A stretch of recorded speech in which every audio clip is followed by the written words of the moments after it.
Ramazan ayı boyunca iftar çalışmalarımız devam ediyor. Sadaka Gölgesi İnsani Yardım Derneği olarak ihtiyaç sahipleri için iftar sofraları kurmaya devam ediyoruz. Hazırlanan iftarlarımız, yetimhanelerimizdeki yavrularımızla ve zor durumda kalmış ihtiyaç sahibi ailelerle paylaşılıyor. Gerçek ihtiyaç sahiplerine ulaşmayı hedefleyerek, hayırseverlerimizin emanetlerini titizlikle ulaştırmaya gayret ediyoruz.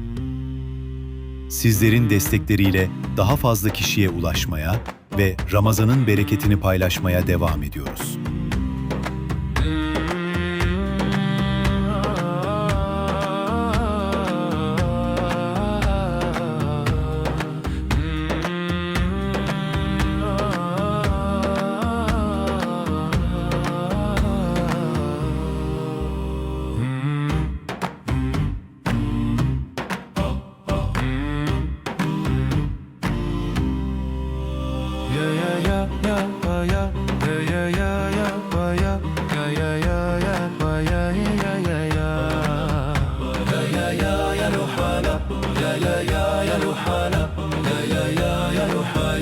Ya